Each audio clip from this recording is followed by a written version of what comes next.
The Minnesota Wild started the game hot, scoring 2 goals in the first period, ended up leading 2-0 after the first period, and then it wasn't much anything that happened between the Wild and Kraken in the second period.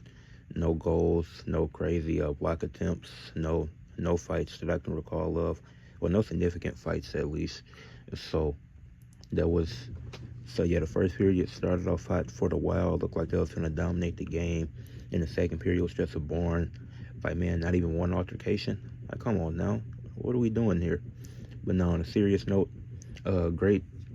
Both goalkeepers played great, which they were the stars of the game, in my opinion, and I'm gonna get to them at the end of this. But then you had in Seattle. They scored 2 goals within the first half of the third period. So now it was 2-2 with like 10:04 left in the game, and neither team was able to score. And like I said, both goalkeepers played really great throughout the game. And those 2 goals in that 10-minute stretch, very crucial for the Kraken, because both teams are in playoff position. Both teams are fighting to be in playoff position. I think the Wild are definitely in a better position than the Kraken, but the Kraken are trying to move up as the Wild are trying to keep their spot where they're at. And then it ends up going to overtime, tied 2-2, which nobody's able to score in that last 10:04 of the game.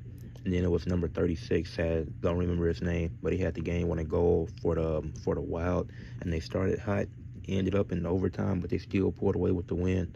At 3-2, they improved to 26 and 11-8 on the season, while the Kraken fall to 20 and 14-8. And for Minnesota, their goalkeeper Jesper Wallstedt, 28 save attempts, gave up 2 goals, had 26 saves, and a 92.9 save percentage. Well, Felipe Gruvara had 34 save attempts and gave up 3 goals, 31 saves, 91.2 save percentage, as Minnesota was much more aggressive when it came to the shots on goal, getting 6 more shots on goal. But yeah, I think both goalkeepers played great, despite Felipe giving up 3. He still had a really great night, and that was just how the cookie crumbled last night. Ended up losing in overtime, but a good win for the Wild and the Kraken. They really battled back after being down 2-0 throughout those first 2 periods. So obviously you don't want to get off to a cold start like that, but they still played great, and especially down the stretch, which is going to be very important in a lot of these games coming up as it's getting closer and closer to the playoffs, only a few months away.